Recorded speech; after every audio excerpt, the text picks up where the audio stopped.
안녕하십니까. 부산의 소리 초대석. 이번 시간에는 부산 지역 사회복지와 초고령화 시대에 대해 특별한 이야기를 나눠볼까 합니다.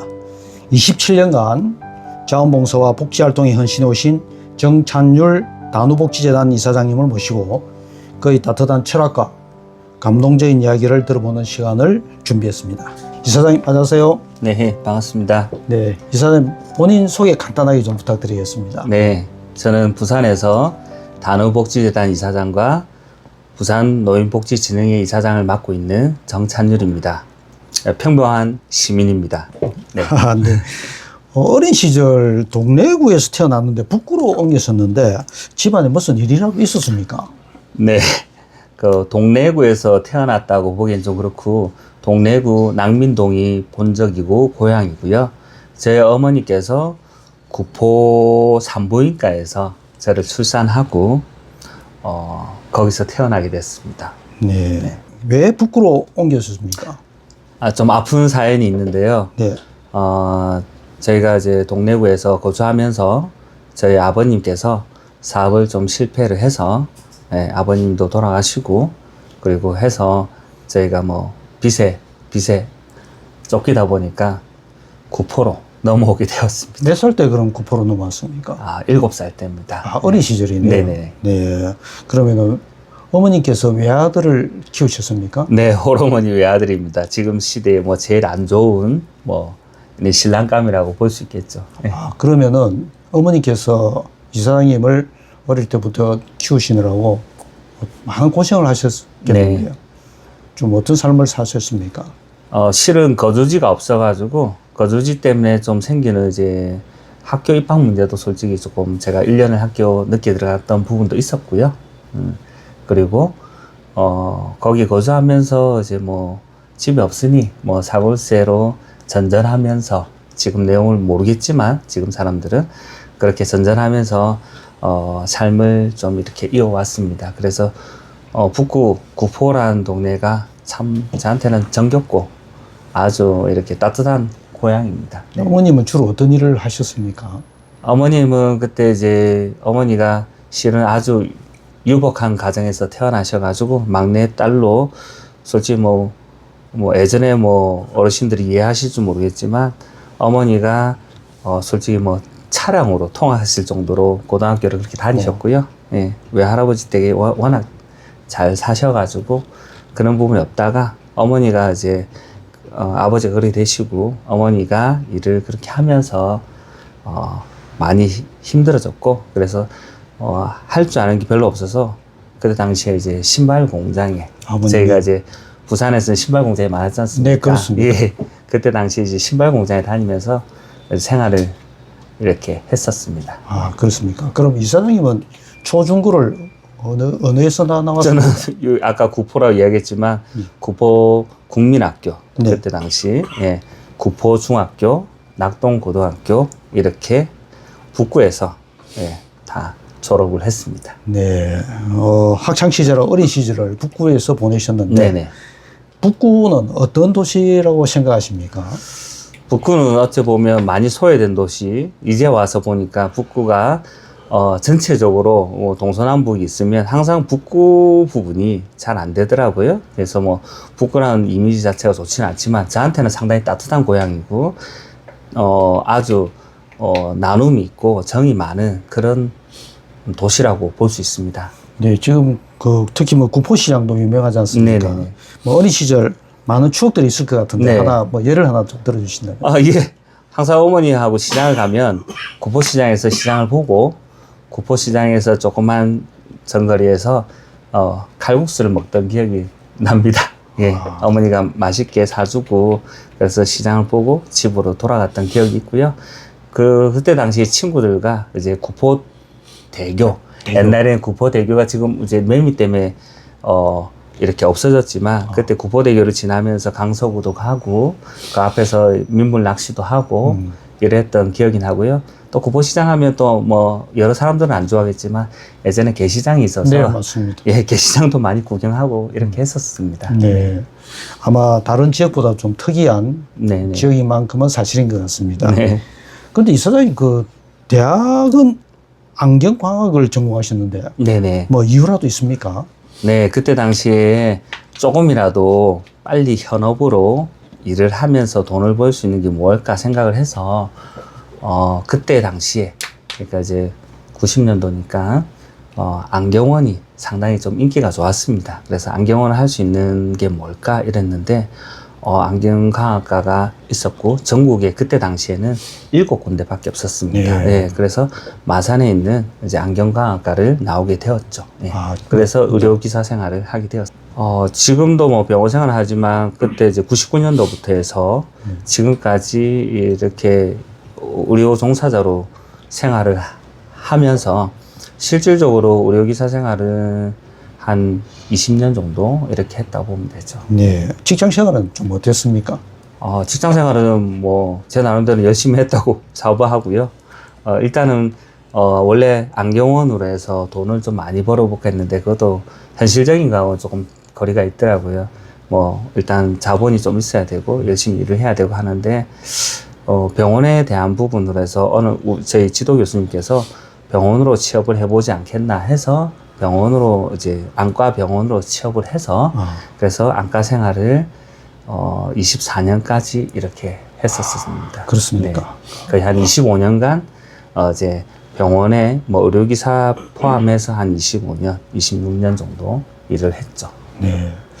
근데 조금 그 이력을 보니까 봉사활동이 어마무시하게 많은 봉사활동을 하셨는데 어떤 계기로 봉사활동을 하게 되었는지 계기가 좀 궁금합니다. 네, 제가 가족들이나 이런 이야기를 하지 말라고 했는데 뭐 아시겠지만 홀어머니 어머니 일을 살다 보니 뭐 의료 수급자였고요. 의료 수급자였기 때문에 예전에 이제 뭐 쌀이라든지 이런 걸 이제 동사무소나 이런 네. 데서 지원을 받았고요. 아, 그 다음에 이제 고등학교 때 마지막에 저희가 원래 중학교를 뭐 예전에는 이제 공고, 상고 이런 부분을 해서 장학금을 받고 좀 이렇게 네. 취업을 하려고 했으나 우리 담임 선생님께서 반장이 그런 데 가면 안 돼.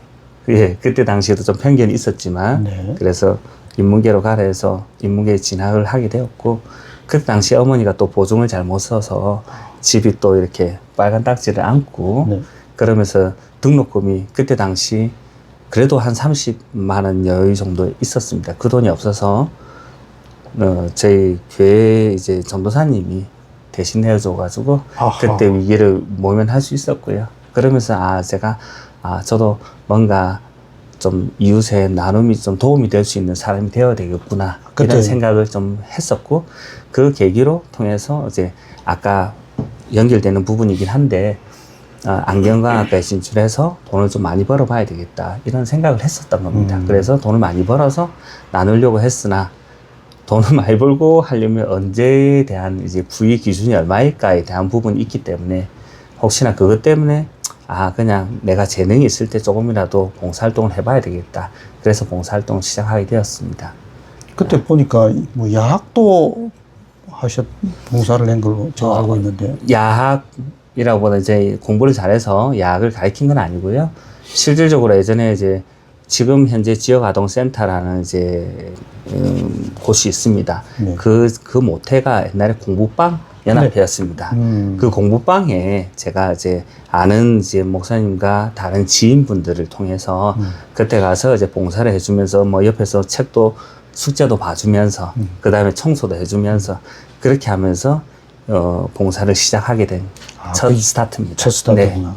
그 About Leaders 봉사단 네. 어떤 단체인지 한번 소개 좀 해주십시오. 어바웃 리더스 봉사단이라는 것은 제가 그냥 리더들이 좀 봉사를 좀 할 수 있다. 사회 리더가 좀 되자. 이런 부분에서 제가 만들게 되었고요.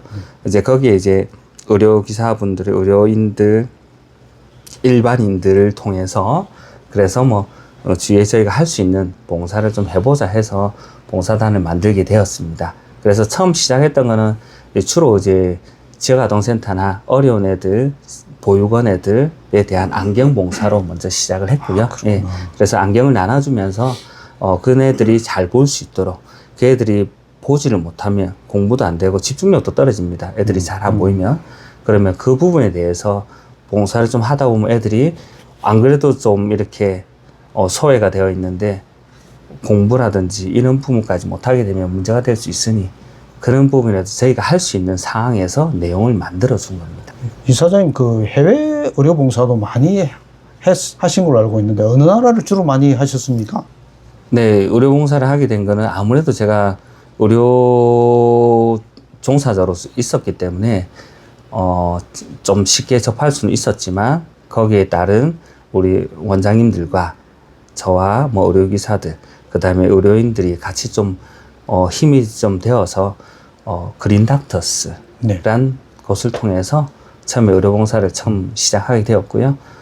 그를 통해서 베트남, 미얀마, 인도, 그 다음에 태국, 필리핀 등지를 이렇게 다니면서 의료 활동을 했었습니다. 주로 의료 활동 어떤 의료 활동을 하셨는지 설명 좀 부탁드리겠습니다. 주로 제가 이제 눈하고 많이 관련되어 있어서 뭐 한의도 했고 다른 외과라든지 정신과 질환으로 해서 서포트도 하고 했었지만 실질적으로 안과에 대한 뭐 검사라든지 수술에 대한 서포트라든지 이런 부분을 도왔고요. 특별히 재밌었던 거는 2016년도에 필리핀이라는 곳에 갔습니다. 저희가 뭐 지금 필리핀이 아주 잘 사는 곳이라고 볼 수 있지만 의료가 생각보다 많이 떨어집니다. 돈이 없는 분들은 진짜 의료 생활을 할 수 없고 제가 이번 제일 감동적이었던 거는 필리핀에 모녀지간이 있었는데요. 그 모녀가 7살짜리 여아가 선천성 백내장으로 앞을 볼 수 없었고 엄마가 또 백내장으로서 못 보고 그래 아빠가 중간에서 매개체 역할을 하면서 밥을 해놓으면 둘이서 먹고 그래 나가서 일을 하고 들어오더라고요. 근데 큰 질환도 아닙니다. 우리나라에 물론 우리나라도 뭐 90년도까지는 이제 백내장 수술이 쉬운 수술은 아니었지만 지금도 똑같이 필리핀이라는 곳에 백내장 수술이라는 부분이 그 간단한 수술 못하고 있는 거예요. 그래서 엄마와 딸이 얼굴을 못 보고 태어나서부터 못 보고 생활을 했던 거예요. 하하. 근데 저희가 이제 수술을 해주고 다음날 이제 안대를 떼고 눈을 보게 되니까 두 모녀가 엄청나게 우는 거예요. 그게 너무 감동적이어가지고 이런 그런 감동 사연도 있었고 참 뿌듯하다는 느낌을 좀 많이 받았었습니다. 평생 정말 잊지 못할 그런 장면인 것 같습니다. 네네네. 그리고 이사님 궁금한 게 있는데 네. 직장 생활을 그렇게 오래 하셨지 않습니까? 네네. 20여 년간. 네. 그런데 복지재단 이사장을 지금 이사장직을 역임하고 계시는데 네네. 도저히 이해가 안 가거든요. 어떤 계기로 해서 복지재단 이사장까지 하게 되셨는지 궁금합니다. 네. 제가 이제 사회복지사를 따고 그다음에 봉사를 하게 되면서 어바웃 리더스 봉사단이라는 이제 단체를 만들고 나서 이게 제가 없더라도 이런 봉사단체가 계속적으로 유지되어야 되는데 그런 게 좀 뭔가 부족하더라고요.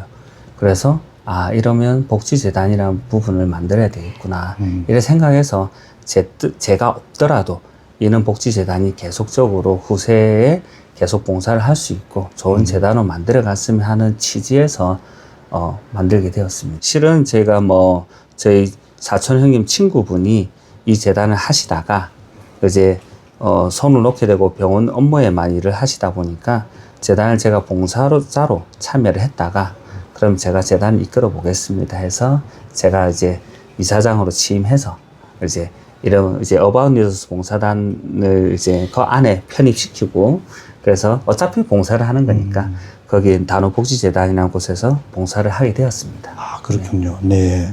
특히 재난 전문 봉사단 리더를 맡고 계시는데 어떤 계기로 재난 전문 봉사단을 만드시게 되었습니까? 예, 그거는 이제 제가 전문 분과 봉사단으로 해서 자원봉사센터하고 일을 하게 되었습니다. 네네. 일을 하게 되었고, 그 다음에 전문 의료분과에서 의료분과, 기본분과, 손마사지 분과, 여러 가지 분과들이 있었는데, 저희가 이제, 그때 당시에 이제, 홍수라든지 이런 재난 때문에 문제들이 많이 되었던 이슈들이 있었지 않습니까? 그러면서 재난봉사단을 창단하게 되었고, 자원봉사센터에서. 그러면서 제가 자원봉사센터에서 이제 옮겨오면서 재난봉사단 리더를 맡게 되었습니다. 네. 그래서 이제 일을 하면서 좀 더 이제 뭐 단호복지재단에서 하는 의료봉사라는 여러 부분이 있었기 때문에 재난봉사는 또 뭐 어떤 걸 해야 될지. 근데 조금 하다 보니까 좀 쉽고 평이한 부분들이 많더라고요. 그러면서 주로 부산에서 재난 관련 봉사를 하고 계십니다. 부산, 울산 뭐 이렇게 하고 있습니다. 주로 어떤 봉사를 하고 있는지. 봉사는 여러 가지 많습니다. 홍수 대비로 해서 홍수 대비. 예, 홍수가 많이 났지 않습니까? 아, 그러면서 이제 침수도 되고 뭐 이런 부분 때문에 정화조 정비라든지 간단하게 우리가 거리를 보면 옆에 이제 하수구 우리 수로길이 있습니다. 그 수로길이 막힌 그 부분을 저희가 신고를 해서 그걸 파내고 그래서 물이 잘 흘러나갈 수 있도록 해주고, 그 다음에 이제 요즘에 몰래카메라, 네. 몰래카메라를 이제 감지해서 여기 몰래카메라 있는지 없는지 외부 화장실에 그런 부분도 이제 그것도 재난이에요. 캐치를 하고, 예. 그 다음에 이제 뭐, 이제 낙동강 수질 정화라든지 거기에 쓰레기 줍는 거, 간단한 거지만, 예, 그런 거. 뭐 어려운 건 아니더라고요. 그래서 또 드론 봉사단은 드론을 띄워서 또 뭐 이런 화재 난 곳이라든지 있는 것이 있는지 없는지 그걸 또 보게 되고, 그다음에 이제 코로나 방역, 우리가 지금 예전에는 뭐 한참 이슈가 있었지만 2000년도부터 해서 최근 뭐 2003년도까지는 상당히 좀 힘들었지 않습니까? 그러면 저희가 노약자 시설이라든지 어린이 시설의 방역 활동이라든지 이런 부분에서 미리 코로나 감염이 되는 걸 좀 예방하는 그런 걸로 해서 재난 봉사를 한 거죠. 네. 특히 뭐 이사장님 다문화 가정하고 네. 보건 가족에 대해서도 상당히 관심 많이 가지시던데요. 관심을 가졌다는 것보다는요, 주위에 이제 다문화 가정들이 많아서 우리가 지금 뭐 이제 한민족이지만 실질적으로 다문화가 많이 들어와 있지 않습니까? 이제 실제로 역할도 많이 하고, 그리고 TV에서 보는 것보다 뭐 저도 뭐 약자였지만 다문화를 너무 홀대하고 하는 부분이 너무 많아서 그래서 좀 따뜻하게 좀 품어볼 수 있는 부분이 뭘까? 그냥 우리나라 사람하고 똑같이 하면 되겠구나. 그래서 제가 이제 보육원이나 이런 곳에 이제 학용품 지원이라든지 뭐 우리가 예전에 뭐 봉사단에서 하면 이제 학원비 지원 사업이라든지 교육비 지원 사업 같은 걸 했을 때 다문화 애들한테도 똑같이 하자. 그래서 다문화 애들한테는 뭐 학용품을 지원해 준다든지 교육비를 지원해 준다든지 제가 멘토를 붙여서 교육을 좀 봐준다든지 숙제를 봐준다든지 너무 거창한 것 같습니다. 숙제를 좀 봐준다든지 그런 부분이었고요. 문화생활을 좀 할 수 있는 부분, 이들이 문화생활을 할 수 있도록 할 수 있는 부분, 그래서 공연을 열어서 같이 어떨 때는 이분들이 같이 할 수 있고 어떨 때는 공연을 저희가 사와서 같이 즐기고 볼 수 있는 정도로 해서 다문화 사업을 한 거고요. 보험 같은 경우는 아무래도 제가 베트남에 갔을 때 베트남에 지금은 이제 아주 편안하게 나트랑이라는 곳이 있습니다. 나짱이라는 곳인데 거기에 예전에 베트남 전진기지에 처음으로 했었다 하더라고요. 저희 뭐 이것도 다 베트남 참전 용사 분한테 들었습니다. 저도 뭐 제가 지식이 아주 이렇게 많아서 그런 건 아니고요. 듣다 보니까 우리 가족들이 많이 힘들었구나. 그리고 이제 6.25 참전 용사, 그다음 보훈가족 이런 분들을 보다 보니까 이런 분들을 위해서도 저희가 봉사를 좀 할 수 있는 부분이 뭘까 하다가 보니까 이제 지원은 받지만 이제 문화생활이라든지 이런 부분이 포인트적인 부분이 없더라고요. 그래서 그런 부분에서 봉사활동을 좀 하고 같이 또 의료를 하고 있다 보니까 저희가 해드릴 수 있는 의료봉사라든지 이런 부분은 같이 해드리고 있었습니다. 정말 광범위한 분야별로 하고 계시는데 특히 북한 이탈 주민들에 대해서도 봉사를 하고 있다던데요. 네네. 네, 좀 설명 좀 부탁드리겠습니다. 탈북민은 제가 우연한 계기에 하나센터라는 곳에 봉사를 하게 됐다가 탈북민을 이제 접하게 됐고 좀 여기 원래 탈북민 스토리가 좀 더 좋았는데 선해 씨라고 이제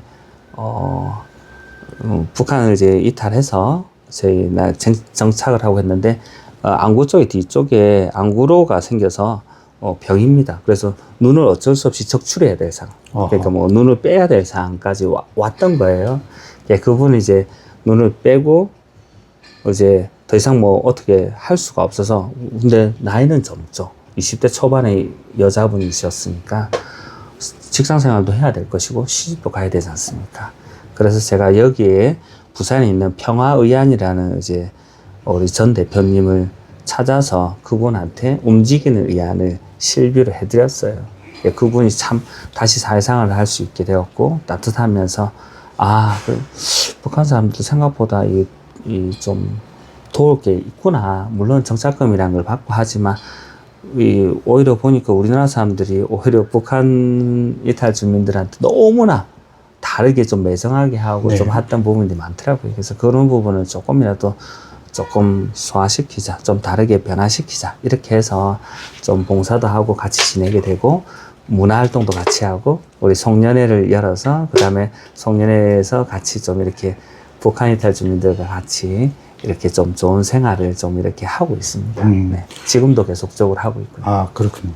이사장님, 그 장애인 그 육상연맹 창단하셨다는데 어쩐 일로 하셨습니까? 좀 왜곡되는데 창단은 한 거에 대한 보탬이 되었고요.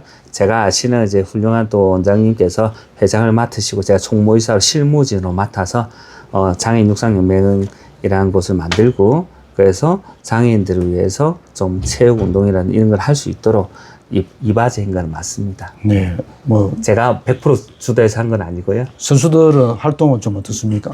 활동은 상당히 좋고요. 저희 장애인 축상연맹 이제 우리 박정훈 감독님과 여러 가지 부분에서 같이 아직도 교류를 하고 있고요. 그 체육 활동을 통해서 자신감을 얻어서 이제 직장 생활까지 할 수 있도록 해서 애들이 상당히 좋고 지금도 아직까지 SNS나 통해서 계속적으로 제가 주고받고 안부를 묻고 있습니다. 네, 아 그렇군요. 특히 그 부산은 지금 노인과 바다라고 할 정도로 네. 초고령화 사회인데 네. 특히 노인 복지에도 관심이 많은 걸로 알고 있습니다. 애들을 위해서 이렇게 뭐 봉사도 하고 있었지만 노인들을 위해서는 의료봉사에 대한 부분을 해서 뭐 서로 다른 수익이 날 수 있는 모텔을 만들었지만 지금 부산은 초고령화 사회에 상당히 좀 이렇게 힘들고 있고 저희가 부산의 위상이 옛날보다는 상당히 떨어져 있습니다. 제2부산이라지만 인천, 경기도 쪽에서 밀리고 지금 부산이라는 곳에 자존심을 좀 지켜보고 싶어서 노인에 대한 부분을 어떻게 좀 이렇게 복지를 해보자 이런 부분에서 일을 하고 있었고요.